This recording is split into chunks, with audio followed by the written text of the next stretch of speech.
ஆன்மீக தமிழ் அன்பர்களே நண்பர்களே, உங்கள் அனைவருக்கும் தமிழ் யூடியூப் சேனலின் இனிய தமிழ் வணக்கம். தாய்மொழியால் இணைவோம், தாய்மொழியை வளர்ப்போம். வாழ்க தமிழ், வளர்க தமிழ். நமது சேனல் ஆன்மீக பதிவில் மாணிக்க வாசகர் அருளிய திருவாசகம் என்னும் நூலில் உள்ள அனைத்து பாடல்களையும் தெளிவான மற்றும் இயல்பான விளக்கமுடன் மூலமும் உரையுமாக மாணிக்க வாசகரின் திருவாசகம் என்ற தலைப்பில் அளித்து வருகிறோம். இதனை ஆன்மீக அன்பர்களாகிய நீங்கள் கேட்டு சிவனருள் பெற்று இறைபலன் பெற வேண்டியும், மேலும் இப்பதிவு உங்களுக்கு பிடித்திருந்தால் இந்த பதிவிற்கு லைக் மற்றும் ஷேர் செய்தும், அது மட்டுமல்லாமல் இதுவரை இந்த சேனலுக்கு நீங்கள் சப்ஸ்கிரைப் செய்யவில்லை என்றால் சப்ஸ்கிரைப் செய்து பெல் பட்டனையும் அழுத்தி ஆதரவு அளிக்கவும் அன்புடன் கேட்டுக்கொண்டு இப்பதிவினை தொடர்கிறேன்.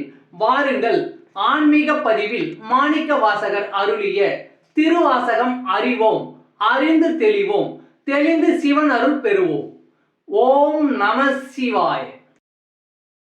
திருவாசகம் என்பது சைவ சமய கடவுளான சிவபெருமான் மீது பாடப்பட்ட பாடல்களின் தொகுப்பு ஆகும். இதனை இயற்றியவர் மாணிக்க வாசகர். பன்னிரு சைவ சமய திருமுறைகளில் திருவாசகம் 8ஆம் திருமுறையாக உள்ளது. திருவாசகத்துக்கு உருகாதார் ஒரு வாசகத்துக்கும் உருகார் என்பது மூதுரை. பக்தி சுவையும் மனதை உருக்கும் தன்மையும் கொண்ட திருவாசக பாடல்கள் தமிழில் சிறந்த இலக்கியங்களின் வரிசையில் வைத்து எண்ணப்படுகின்றன. திருவாசகத்தில் 51 பதிகங்கள் உள்ளன. இவற்றுள் மொத்தம் 658 பாடல்கள் அடங்கியுள்ளன. இந்நூலில் 38 சிவத்தலங்கள் பாடப்பெற்றுள்ளன. சிவபுராணம், கீர்த்தி திருவகவல், திருவண்ட பகுதி, போற்றி திருவகவல் என்னும் 4 பெரும் பகுதிகள் இதில் உள்ளன. இவற்றை தொடர்ந்து திருச்சதகம் 100 பாடல்களும், நீத்தல் விண்ணப்பம் 50 பாடல்களையும், திருவெம்பாவை 20 பாடல்களையும், திருவம்மானை 20 பாடல்களையும் கொண்டது. திருப்பொற்சொன்னம் முதல் திரு உந்தியார் வரையுள்ள 6 பகுதிகள் 20 பாடல்களை கொண்டுள்ளன. மற்றவை 10 பாடல்களை கொண்ட பதிகங்களாக உள்ளன. நம சிவாய என்னும் 5 எழுத்தில் திருவாசகம் தொடங்குகிறது. முதல் பதிகத்தில் 6 இடங்களில் வாழ்க என முடியும். 2வது பதிகத்தில் 5 இடங்களில் வெல்க என முடியும். 3வது பதிகத்தில் 8 இடங்களில் போற்றி என முடியும். இவ்வாறு 6, 5, 8 என அமைந்திருப்பது திருவாசகத்தின் 658 பாடல்களை குறிக்கிறது. 32வது வரியில் மெய்யே உன் பொன்னடிகள் கண்டின்று வீடுற்றேன் என பாடியிருப்பார். இது மாணிக்க வாசகர் 32வது வயதில் முக்தி அடைந்ததை சூட்சுமமாக குறிக்கும். திருவாசகத்தின் 18வது வரியான அவன் அருளாலே அவன்தாள் வணங்கி என்பது படிப்பவர் அனைவரையும் உருக்குவதாக இருக்கும்.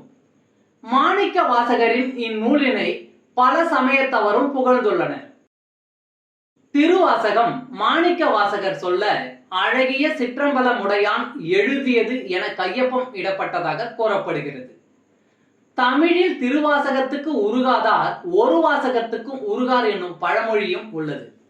மனிதன் தெய்வத்திடம் கூறியது திருவாசகம், தெய்வம் மனிதனுக்கு கூறியது கீதை, மனிதன் மனிதர்களுக்கு கூறியது திருக்குறள் என்ற ஒரு மூதுரையும் தமிழில் உள்ளது.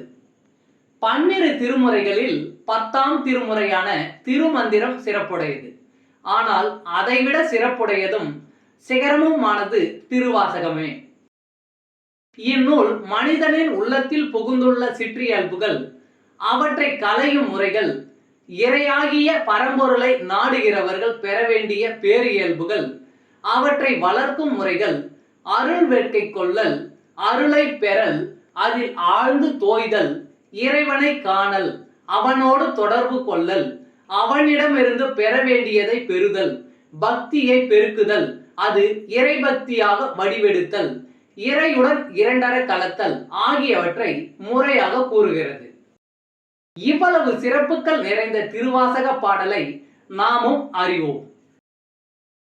நமசிவாய வாழ்க, நாதந்தாள் வாழ்க, இமை பொழுதும் என் நெஞ்சில் நீங்காதான் தாழ் வாழ்க. நமசிவாய என்னும் மந்திர வடிவானவரை போற்றுகிறேன். உலகில் அனைத்துமாய் அதில் ஊடுருவி இருந்து அதனை ஆளுகின்ற தலைவனை போற்றுகின்றேன். கணப்பொழுதும் என் கருத்தில் நின்றும் பிரியாதவனின் திருவடி வாழ்க. உடலுக்கு இருதயம் எப்படி முக்கியமோ ஐந்தெழுத்து அப்படி வேதத்துக்கு முக்கியமாகும். வேதம் ஓதுவது எல்லாருக்கும் இயலாத ஒன்று. வேதமாய் விரிவு பெற்ற வேதத்தின் முழு பலனையும் தன்னுள் பெற்ற நமசிவாய என்ற ஐந்தெழுத்தை ஓதுவது பாமரருக்கும் எளிதாகும். தாயை அழைக்கும் குழந்தையை போல் தந்தையாகிய இறைவனை அழைக்கும் உரிமை எல்லா உயிர்களுக்கும் உண்டு. ஒலிகளும் இறைவன்பால் நம்மை இட்டு செல்லும் வலிமை படைத்தவை மந்திரங்கள். அவற்றுள் மிக முக்கியமானது முதன்மையானது நமசிவாய மந்திரமாகும். அதன் சிறப்பை உணர்ந்தே மாணிக்க வாசகர் மூல மந்திரமாய் பயன்படுத்தி இருக்கிறார். இறைவன் ஒளி வடிவானவன் என்பது எத்தனை உண்மையோ அத்தனை உண்மை அவன் ஒளிமயமானவன் என்பதும். கீழான ஜடப்பொருளாகட்டும் மேலான உயிர்களாகட்டும் அனைத்திலும் இறைவன் இருக்கிறான். உடலில் கண்ணுக்கு தெரிகிற விதமாகவும் உணர்வில் மறைந்தும் இருக்கிறான். மலைக்கல்லில் இருந்து மனித பிறவி வரை உயிரற்று இருப்பது உயிரோடு இருப்பது என்று எல்லாவற்றிலும் மறைந்து கிடக்கிறது அவனுடைய ஆற்றல். பரந்த உலகில் இருப்பவனே சின்னஞ்சிறிய இதயத்திலும் இருக்கிறான். அவனது மகிமையை உணர்ந்திருப்பதே உபாசனையில் முதல் கடமை. கோகழி ஆண்ட குருமனிதன் தாழ் வாழ்க, ஆகமம் ஆகி நின்றன்னிப்பான் தாழ் வாழ்க. திருப்பெருந்துறையில் எழுந்தருளி என்னை ஆட்கொண்ட குருபிரானின் திருவடி வாழ்க. ஆகம பொருளாகி நின்று என் அகத்தே தித்திப்பவனது திருவடி வாழ்க. எது அகத்தில் இருக்கிறதோ அதுவேதான் புறத்திலும் இன்பமளிப்பது. இதனை உணர்ந்தவனே பிரம்ம ஞானி. இறைவனை பற்றி உரைக்கும் நூல்களை இறைவனுக்கு நிகராய் மதித்து போற்றுதல் வேண்டும். ஏகன் அநேகன் இறைவன் அடி வாழ்க, வேகம் கெடுத்தாண்ட வேந்தன் அடி வெல்க. ஒன்றாய் இருப்பவனும் ஒன்றில் இருந்து பலவாயனும் ஆகிய இறைவனது திருவடி வாழ்க. என்னுடைய மனோவேகத்தை கட்டுப்படுத்தி என்னை தனதாக்கி கொண்ட இறைவனது திருவடி எல்லாவற்றையும் வெல்கிறது. மனித மனம் ஓயாத கடல். அதில் எண்ண அலைகள் இரைச்சலை உண்டாக்கி கொண்டிருக்கும். ஆசையே அந்த அலைகளுக்கு சீற்றத்தை தருவது. ஞானம் உள்ள இடத்தில் ஆசை இருக்காது, ஆசை உள்ள இடத்தில் ஞானம் இருக்காது. இறைவனது அருள் ஆசையை அறுக்கும், ஐஞானத்தை போக்கும். அவன் பேரொளியானவன், பேரறிவாளன். ஆசை குறைந்தால் எண்ணம் ஒடுங்கும், எண்ணம் ஒடுங்கினால் மனம் அடங்கும். மனமடங்க பெற்றவர்களுக்கு எல்லாமே சாத்தியம். இறைவன் மூலப்பொருளாய் இருக்கையில் ஒன்றாகவும் பிரபஞ்ச வடிவில் பலவாகவும் தோற்றமளிக்கிறான். அவனை எண்ணுவதும் அவன் திருவடியை தொழுவதும் மனோவேகத்தை கட்டுப்படுத்த உதவும். தமிழ் அன்பர்களே, நண்பர்களே, ஆன்மீக பதிவில் இன்று மாணிக்க வாசகரின் திருவாசகம் என்ற தலைப்பில் திருவாசக பாடலை விளக்கமுடன் மூலமும் உரையுமாக தங்களுக்காக அளித்ததில் நான் பெருமை கொள்கிறேன். மேலும் இப்பதிவில் அளிக்கப்பட்ட திருவாசகம் மூலமும் உரையும் யான் அறிந்து கொண்டவை.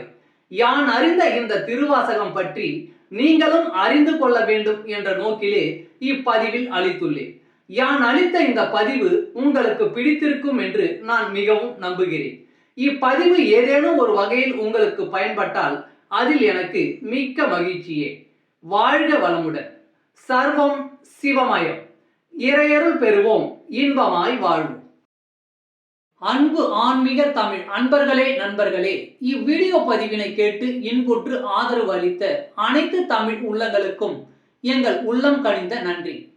மேலும் இப்பதிவு உங்களுக்கு பிடித்திருந்தால் லைக் மற்றும் ஷேர் செய்தும், இதுவரை இந்த சேனலுக்கு நீங்கள் சப்ஸ்கிரைப் செய்யவில்லை என்றால் சப்ஸ்கிரைப் செய்து பெல் பட்டனையும் அழுத்தி ஆதரவு அளிக்கவும் அன்புடன் கேட்டுக்கொள்கிறோம். மிக்க நன்றி. அடுத்த பதிவில் உங்களை விரைவில் சந்திக்கும் வரை உங்களிடமிருந்து விடை பெறுவது தமிழ் யூடியூப் சேனல்.